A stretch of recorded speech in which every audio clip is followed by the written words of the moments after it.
we could not wait for this incredible platform that God was giving us. And then do you know what happened around this time of year, about 4 weeks from now? Phil Robertson said what he said to GQ magazine, and a media firestorm erupted. Now, I want to tell you something. Jason and I are pretty bold up there.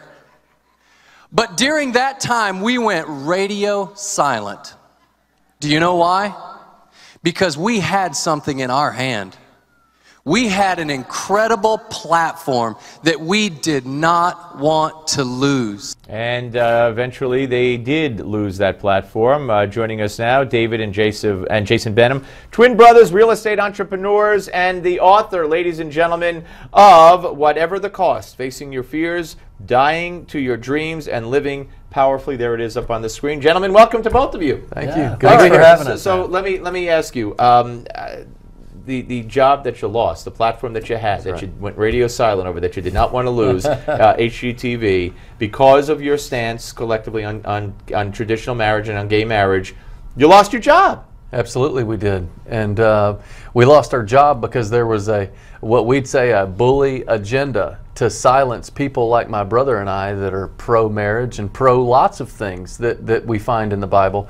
And they didn't like that too much, and they pressured HGTV, and we were let go. We share a lot about that stuff in our books, a lot of the behind-the-scenes type of thing. And you say they, you mean GLAAD and that's other right. groups? Yeah, that's exactly I mean, there's just loads of them now, these activist groups, and one of the things is they want to absolutely silence one side of the issue.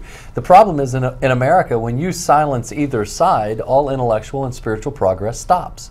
And so that's why we put Facing Your Fears as one of the bylines in our book, because it was so important for us, as we showed in that clip just at the beginning of the hour, that we were afraid. We didn't want to lose this HGTV platform. Right. But you know what? When we live for Jesus, or we stand for our beliefs, whatever the cost, it's well worth it in the end. So we don't have any regrets. We lost the show, and we're moving forward. I wish you could talk to Republican leadership who, and again, this isn't just political. It's faith-based. Yeah. But politics plays such a big part. And if we had candidates and leadership on the conservative side who would say, yeah, we're going to take on abortion, and yeah, we're going to take on gay marriage, and yeah, we're going to fight for morals, and some candidates do. But as a party, they run away from it because their advisors say, you'll offend the independents, you'll offend them, or the media is going to blast you, and that's a losing strategy. Well, you know, it's interesting. Even Jesus Christ himself said it's very difficult for a rich man to enter the kingdom of heaven.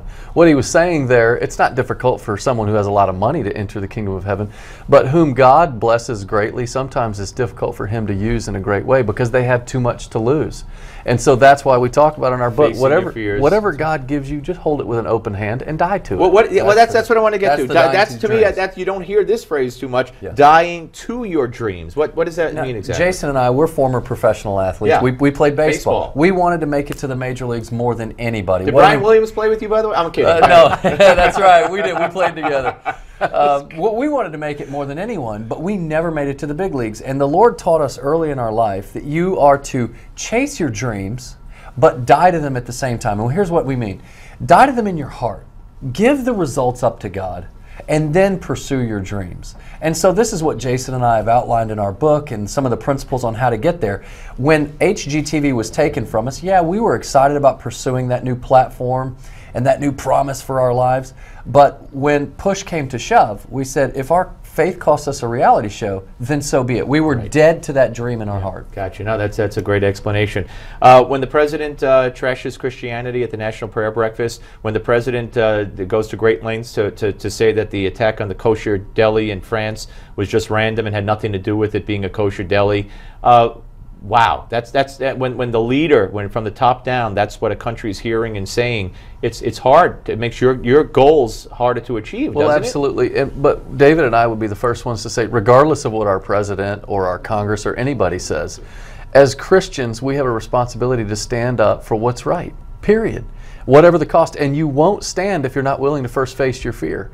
But when you do face your fear, and you don't back down, you realize that God takes over the fight, and your greatest blessings are found on the other side of your greatest fears. And this is consistent with great people throughout history, whether it's religious based or not. You got to be unafraid to face the consequences of your beliefs. Correct? That's exactly right. And what we say in the book, we talk about as Christians, stand for your faith, stand courageously for your faith, whatever the cost. But as Americans as a whole, we have these freedoms that were given to us. And Ronald Reagan said best, these freedoms must be fought for and protected and handed on to the next generation. And so we got to fight for those freedoms, whatever the David cost. and Jason, a pleasure to have you here, and you know, keep up the great work and keep sending out the message. Well, thank you. Because our nation's survival, I believe, you know, whether you're Jew, Christian, whatever, depends on your exactly message. right. All right, folks, and get the book, of course, whatever the cost. And we're coming back with more of the Steve Malzberg Show. That will be, of course, right after this break, only on Newsmax Television. Don't go away.